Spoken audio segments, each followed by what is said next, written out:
स्वराज मराठीमध्ये आपलं स्वागत आहे. सर्वसामान्यांचा आवाज, निर्भीड, बेधडक, स्वराज मराठी. पाहूया स्वराज्य मराठी टॉप 10 हेडलाईन्स. वादग्रस्त एफसीआर विधेयकाला शरद पवारांच्या राष्ट्रवादीचा विरोध. विधेयक लादू नका, परत घ्या, खासदार सुप्रिया सुळेंची मागणी.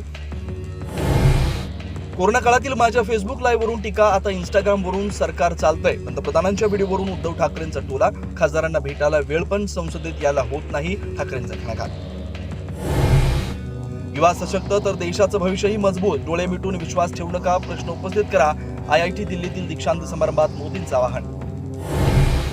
शरद पवारांचे खासदार सोमवारी पंतप्रधान मोदींची घेणार भेट. दुष्काळ सदृश परिस्थितीच्या अनुषंगाने भेट घेणार असल्याची माहिती. केंद्रीय गृहमंत्री अमित शहा 2 दिवसांच्या मुंबई दौऱ्यावर. NGC FDC कार्यालयाचं उद्घाटन. मुख्यमंत्री उपमुख्यमंत्र्यांची उपस्थिती. गुंगी गुडियावरील टीकेनंतर सुनेत्रा पवारांना फोन केला, आपण संपर्क झाला नाही. काँग्रेस प्रदेशाध्यक्ष हर्षवर्धन सपकाळांची माहिती. अपमान झाल्याचा कांगावा होत असल्याचा सपकाळांचा आरोप. डोंबिवलीत डॉक्टरांना मारहाण करणारा गुंड नगरसेवक रमेश म्हात्रे कारागृहातून बाहेर. कालच हायकोर्टाकडून सशर्त जामीन. आरोपपत्र दाखल होईपर्यंत रमेश म्हात्रे राज्यातून हद्दपार. आणि पुण्यामध्ये आनंदराज आंबेडकरांच्या नेतृत्वात भव्य मोर्चा. आरक्षण उपवर्गीकरण विरोधात जिल्हाधिकारी कार्यालयावर मोर्चा. मोठ्या संख्येने कार्यकर्ते सहभागी.